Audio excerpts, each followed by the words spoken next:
ગુજરાતમાં છેલ્લા થોડા દિવસોથી લોકો આકરી ગરમીનો સામનો કરી રહ્યા છે। સૂર્યનારાયણ કોપાયમાન થયા હોય તેવી રીતે 40થી વધુ ડિગ્રી તાપમાન રોજ જોવા મળી રહ્યું છે।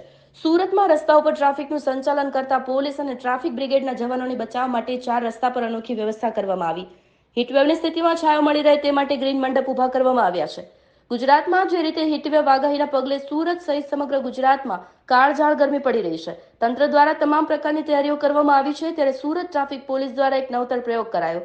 શહેરના દરેક ટ્રાફિક પોઈન્ટ પર ગ્રીન મંડપ બાંધવામાં આવ્યા છે। ટ્રાફિકમાં ઉભેલા લોકોને ગરમીથી રાહત મળે તે પ્રકારની વ્યવસ્થાઓ કરવામાં આવી છે। સુરતમાં પડતી આકરી ગરમીને લઈને પોલીસ કમિશનર પાસે કોંગ્રેસી આગેવાનો દ્વારા બહારથી 4 ફરજ મુક્તિની માંગ કરવામાં આવી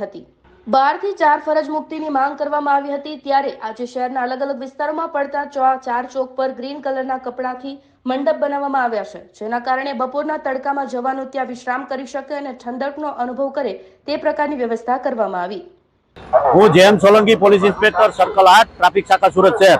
હાલ આ બ્રેડ લાઇન સર્કલ ખાતે અમે હાજર છીએ અને હાલ બ્રેડ લાઇન સર્કલ ખાતે ટોટલ 12 રસ્તા ભેગા થતા હોય અને બહુ ટ્રાફિક રહેતો હોય, જેના માટે પબ્લિકને આ કાળઝાળ ગરમીમાં જાજીવાર ઊભું રહેવું પડે નહીં અને ઊભું રહેવું પડે તો તેમના માટે હાલ આ મંડપની વ્યવસ્થા કરવામાં આવેલી છે અને જેથી પબ્લિકનો પણ બહુ સારો પ્રતિસાદ છે અને આનાથી ગરમીમાં પબ્લિકને મોટી રાહત મળે છે।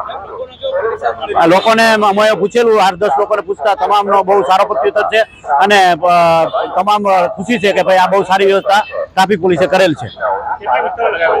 તો અમદાવાદ સુરત શહેરના અલગ અલગ વિસ્તારોમાં રિજન વાઇઝ લગાવેલા છે અને હાલ કામગીરી ચાલુ છે।